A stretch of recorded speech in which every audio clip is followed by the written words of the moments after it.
વાંસદા તાલુકામાં વિકાસને ગતિ આપતા અનેક મહત્વપૂર્ણ પ્રોજેક્ટના ખાતમુહૂર્ત, ભૂમિપૂજન અને લોકાર્પણ કાર્યક્રમો યોજાયા હતા.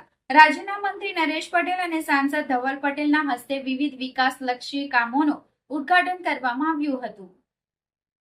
આરોગ્ય અને અન્ય સુવિધાઓ સાથે જોડાયેલા કુલ અંદાજે 71 કરોડ રૂપિયાના વિકાસના કામોનો પ્રારંભ કરવામાં આવ્યો હતો. આદિવાસી વિસ્તારમાં એક જ દિવસમાં મોટા પાયે વિકાસ કાર્યો શરૂ થતાં સ્થાનિકોમાં ખુશીની લાગણી જોવા મળી હતી. આ પ્રસંગે વાંસદા પંથકમાં લાંબા સમયથી રહેલી બ્લડ સ્ટોરેજની સમસ્યાનો પણ અંત આવ્યો છે. નવી બ્લડ સ્ટોરેજ સુવિધા શરૂ થવાથી હવે સ્થાનિક દર્દીઓને સમયસર સારવાર મળવામાં મોટી મદદ મળશે.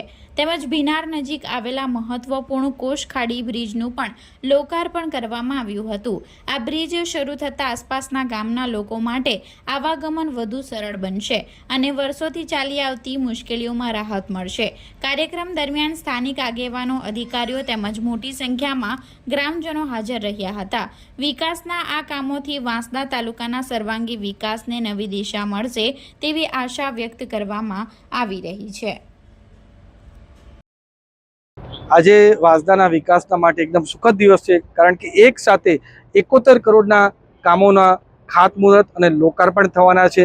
આજે વર્ષોથી જે બ્લડ સ્ટોરેજની સમસ્યા હતી, જેના લીધે દર્દીઓએ નવસારી, વલસાડ અને સુરત લગીને જવું પડતું હતું અને કેટલા દર્દીઓ મૃત્યુ પણ દુઃખદ પામ્યા હતા.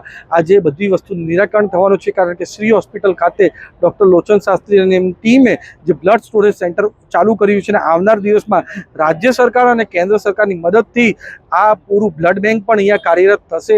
એનાથી આ વિસ્તારની જે બ્લડની સમસ્યા છે પૂરી રીતે હલ થવાની છે.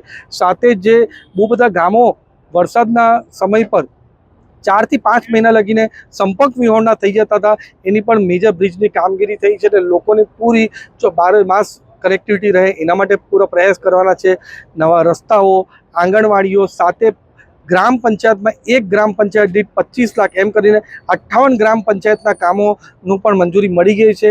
આ રીતના અમારી ભારતીય જનતા પાર્ટીની સરકાર આપણા વાંસદાના માટે ઉત્તરોત્તર વિકાસ થાય એના માટે પૂરો પ્રયાસ કરવાની છે. આવનારી તાલુકા પંચાયત અને જિલ્લા પંચાયત ઇલેક્શન 100% ભારતીય જનતા પાર્ટી જીતવાની છે.